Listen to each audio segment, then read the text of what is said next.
You're recording. You can't wait here. Alright, let's roll with this. 3, 2, 1. Hey, hi.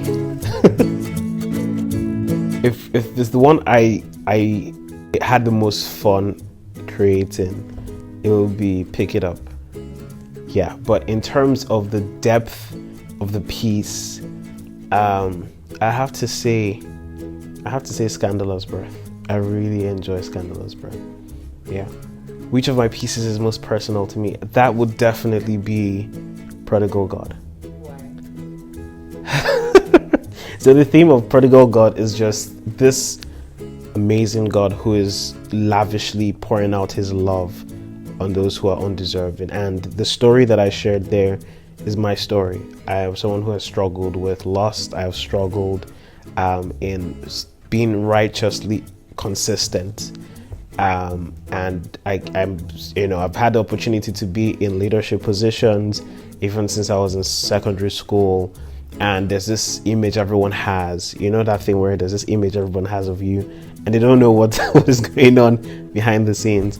And it was just a story of grace and how God took me from that journey to who I am now and how he was so patient doing that. So it was that piece I had some time I didn't weep, but like what I was shared there it was in the eyes, and I actually just was grateful to God for all that he did. Yeah.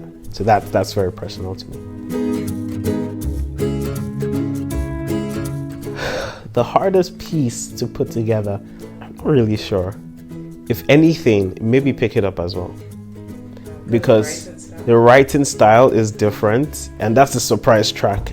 But I literally wrote it when I got to the studio. So I didn't do it before. It was right in the studio, same day, did everything and recorded. So it was hard, it was exciting, it was fresh. And I hope people actually get to love it. So which of my tracks do I have a bias to? Definitely Dear Mrs. Olusonya. Obviously. Especially now that when I first wrote it, some people might not know this, but when I first wrote Dear Mrs. Olusonya, it was futuristic, it was prophetic even. I had no idea who she would be. So it's hearing it differently now it's both a reminder of the vows I kind of made in the video, in the recording, I beg your pardon, and also a reminder that the reality has come. There is a Mrs. Olusonya. So yeah, that's a Dear Mrs. Olusonya. So yeah, that's one I'm very biased to for sure.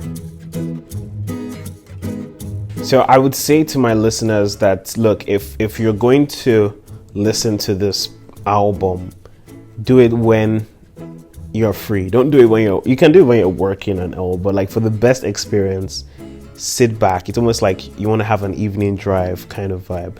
Maybe not in Lagos evening drive, but like a cool, calm evening drive, and the stereo is on and it's loud and the music is just mixing beautifully with the words and the emotions get to you. Like that's like a perfect way to listen to it, just without doing anything, focusing on the piece, listening to it, trying to understand everything. It's all a journey throughout the song. So I think that's for the very best experienced listeners to do, and also more importantly for listeners to respond, right? Because in these pieces is a message of hope, encouragement.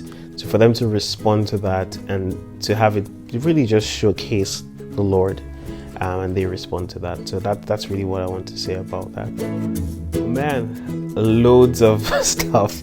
I do have some works in the pipeline that I'll probably release as singles and then eventually a full album or an EP. But if there's anything I really want to see happen, is I really put so much work into my pieces, like lots of hours writing, and I want to do this on a bigger scale. I want to do it on stages. I want to revolutionize how spoken word poetry is done, to be dramatized, to be done with technology, to be done creatively, to give people an experience. So I want to take it up a notch, have concerts of just spoken word poetry. And to do that, I need all the support I can get. People need to support because spoken word poetry is something that is really looked down on a lot. and maybe recently it's starting to rise with some amazing artists that do this work, but it needs funding to go far. And so if there's anything I'd love is that people see the value in this, they fund, and we go bigger and better. So that's what I look forward to. Oh yeah, so on this project, I honestly love the people that I worked with, the amazing people with a great heart. On Prodigal God, I worked with K-Tez Kanu, beautiful voice of an angel. He sings so beautifully, so I was like, no, we've come a long way. He's one of my best bros, and so it was just a perfect fit. All right, and then I also worked with Gamey. Gamey is a beautiful rapper. He's also a spoken word artist. A lot of people don't know. He's brilliant, and he actually produced this album alongside, helped mix master. So he's a genius, and I'm so privileged to have worked with him on Pick It Up. And you guys need to listen to Pick It Up. It's a vibe.